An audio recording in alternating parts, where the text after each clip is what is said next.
There are moments in history that feel larger than the people who experience them, moments when ancient traditions, national identity, faith, ceremony, and the weight of history all come together in one extraordinary place.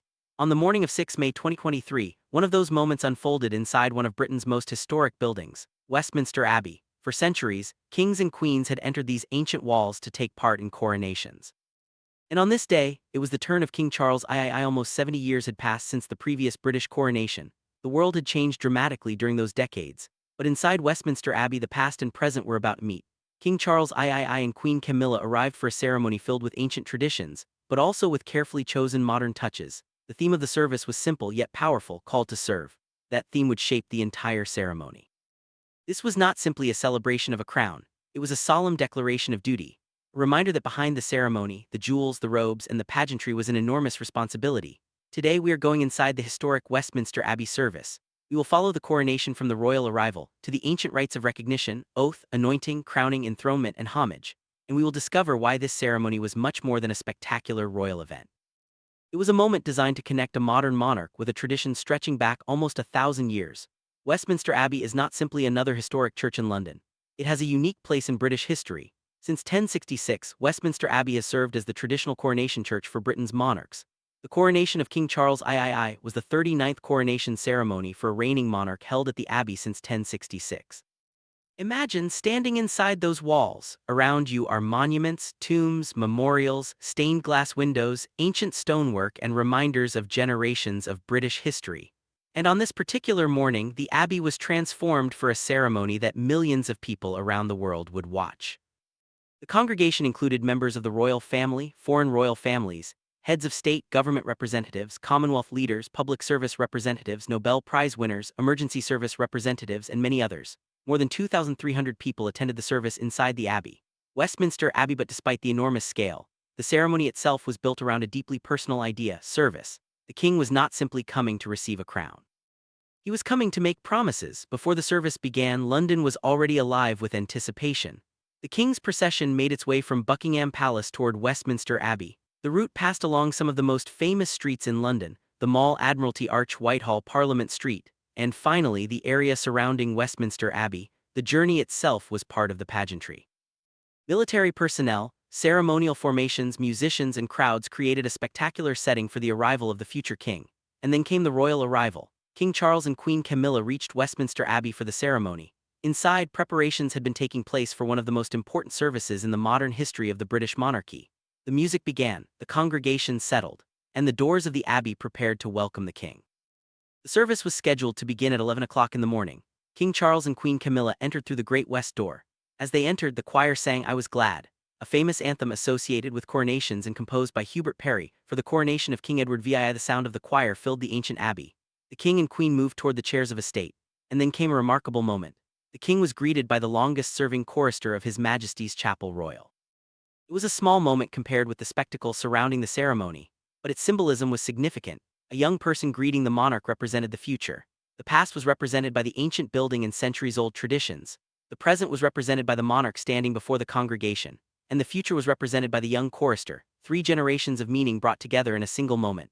The king then took a personal moment of silent prayer. And the service officially began. One of the oldest parts of a British coronation is the recognition. The king stood before the congregation. He was presented to the people as their monarch. Traditionally, the monarch is recognized at different points around the abbey. At Charles's coronation, he was recognized toward the east, south, west, and north. Each recognition was followed by fanfare. The royal family. It was a powerful visual moment. The king stood before the people, and the people acknowledged him. But this was not the end of the ceremony. It was only the beginning. Next came one of the most serious parts of the coronation: the oath. A coronation is filled with magnificent objects: crowns, scepters, robes, jewels, but the oath reminds everyone that these objects are symbols of responsibility. King Charles was presented with the Holy Bible. He then took the required oath. The ceremony was not simply asking him to accept the privileges of monarchy. It was asking him to accept the responsibilities that came with the role. After taking the oath, the king knelt before the high altar, and he prayed aloud. This was particularly significant because the king's prayer expressed the idea that his role was ultimately about serving others. The theme of the coronation was becoming clear: called to serve, not called simply to rule, called to serve. The service continued with readings from the Bible. The Prime Minister delivered the first reading from the Epistle to the Colossians. The Gospel was then read by the Bishop of London.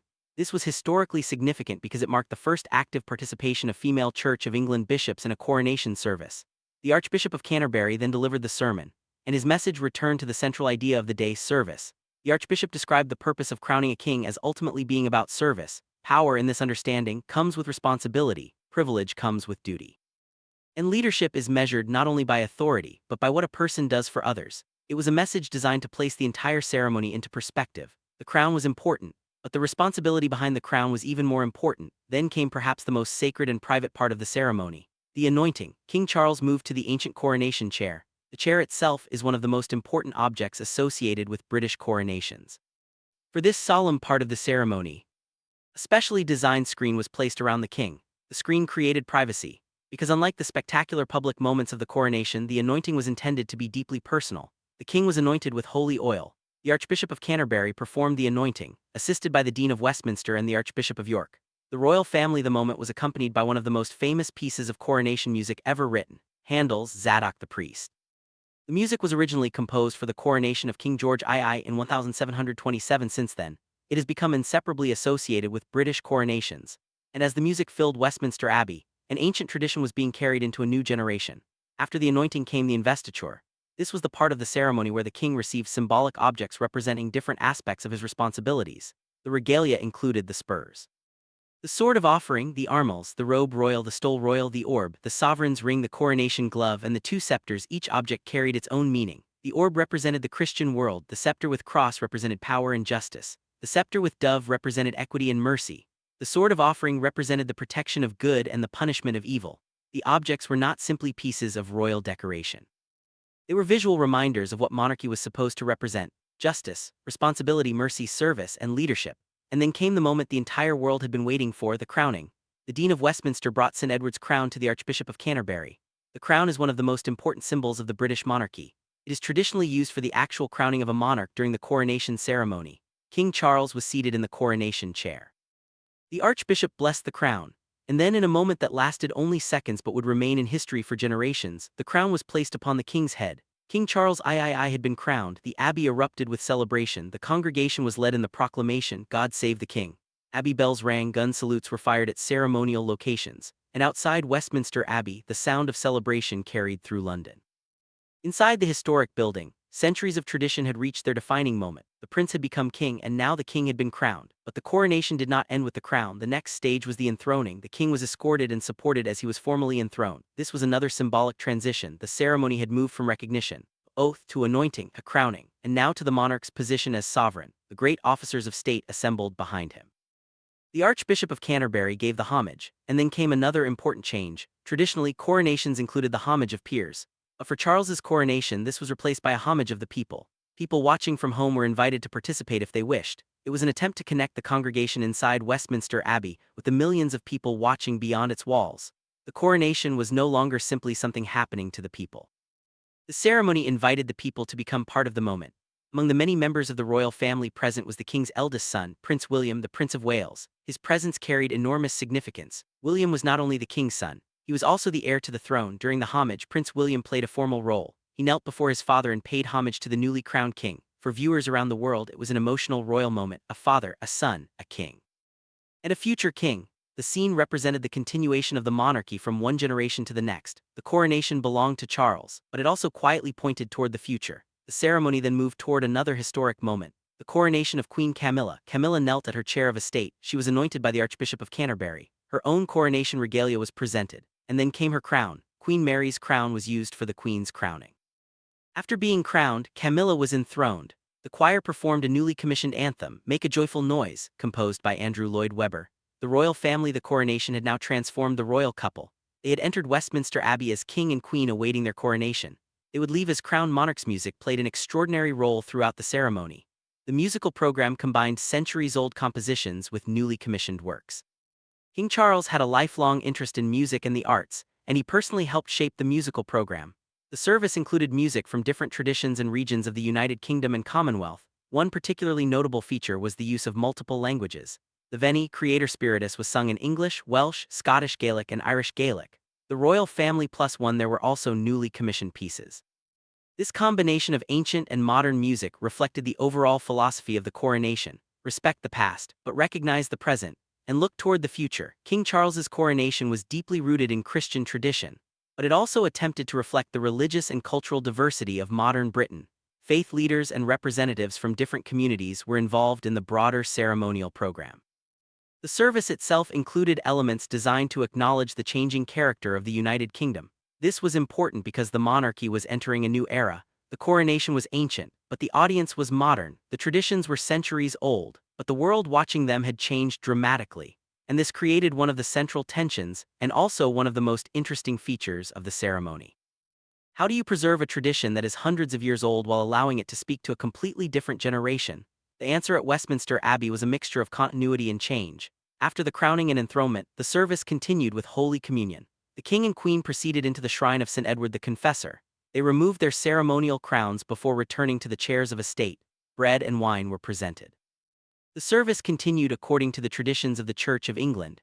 This was another reminder that the coronation was fundamentally a religious service. The crown was not the final purpose. The ceremony was not simply a royal celebration. At its heart was worship, prayer, commitment, and service. The monarch had been crowned in the name of God, and the service concluded by turning once again toward faith as the service approached its conclusion.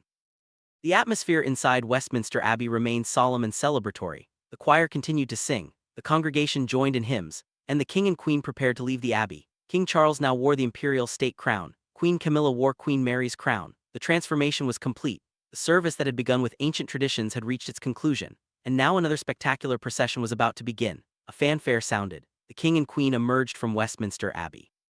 The national anthem was sung. Outside, crowds waited. The atmosphere was completely different from the solemnity inside the abbey. The ceremonial procession was about to move through the streets of London. This time the route would be much larger in scale. Military personnel from across the United Kingdom, Commonwealth, and British overseas territories took part in the wider coronation procession. The royal family, and then came one of the most recognizable symbols of British royal pageantry, the gold state coach. The coach dates back to the 18th century and was first used by King George III in 1762 because of its enormous weight. It moves at a slow walking pace. For the return journey, King Charles and Queen Camilla traveled in the gold state coach. It was a remarkable contrast, a modern king traveling through a modern capital city inside a coach that represents centuries of monarchy. Along the streets of London, people gathered to witness history. For many, the coronation was a once-in-a-lifetime experience. For others, it was an opportunity to see one of Britain's oldest traditions continue into a new reign. The crowds watched the procession move slowly through the capital, flags waved, music played, military formations marched, and the newly crowned king and queen made their way toward Buckingham Palace. But there was still one final royal scene to come: the Buckingham Palace balcony. After returning to Buckingham Palace, the king and queen appeared on the balcony. Members of the royal family joined them. The balcony appearance became one of the most recognizable images of Coronation Day. For millions watching around the world, it was the final visual chapter of an extraordinary day. The ceremony had begun with a procession toward Westminster Abbey. It had moved through ancient religious traditions. A king had taken an oath, he had been anointed, he had received the regalia, he had been crowned.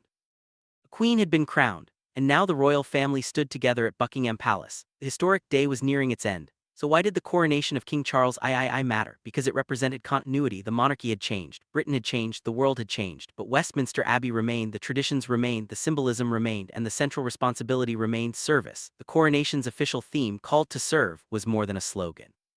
It was the idea around which the ceremony was built. The king was being given an extraordinary position, but the ceremony repeatedly reminded him that such a position carried extraordinary responsibility. The Archbishop of Canterbury's sermon expressed this idea clearly. The purpose of crowning a king was connected to service. The ceremony therefore presented monarchy not only as privilege, but as duty. Perhaps one of the most powerful aspects of the day was the sense of generations.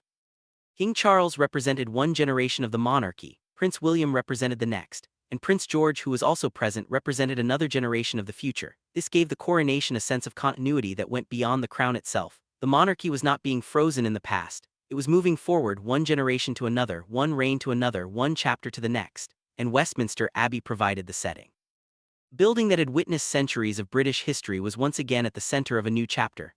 The crown itself is perhaps the most recognizable symbol of monarchy, but during the coronation it represented more than wealth or status. It represented responsibility.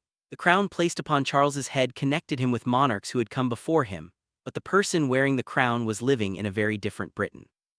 This was a country shaped by modern technology, global communication, multicultural communities, and rapidly changing social expectations. And that is why the coronation had to do two things at once: remember history and acknowledge the present. The ceremony did exactly that. Ancient objects appeared alongside new music, traditional prayers were accompanied by modern participation, historic rituals were performed before a global audience. The result was a coronation that looked backward and forward at the same time. The coronation of King Charles III was not simply one day, it became a historical marker, a dividing line between two reigns. The previous monarch, Queen Elizabeth II, had reigned for more than 7 decades. Her death in September 2022 marked the end of an extraordinary era. Charles's coronation formally established a new chapter. The world watched as the new king took his place within the ancient tradition. And Westminster Abbey once again performed its historic role.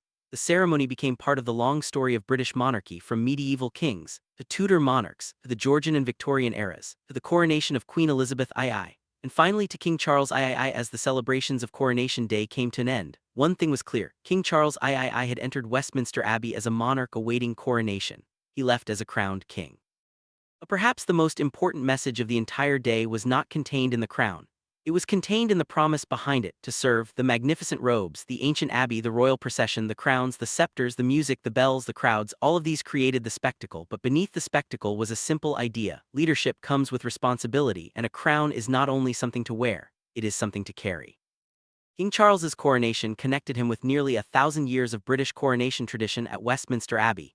Yet it also introduced new elements intended to reflect the United Kingdom of the 21st century. It brought together ancient ceremony and modern Britain, tradition and change, history and the future. And perhaps that is what made the day so memorable, because every coronation is about more than one person. It is about the story of a nation, the people who came before, the people living today, and the generations still to come. On 6 May 2023, Westminster Abbey witnessed another page in that story. The bells rang, the music filled the abbey, the crown was placed upon the king's head, and a new chapter of the British monarchy officially began. King Charles III had been crowned, and the ancient walls of Westminster Abbey had witnessed history once again. Thank you for watching. If you enjoyed this royal history documentary, don't forget to like, subscribe, and join us for more fascinating stories from the world of royalty and history.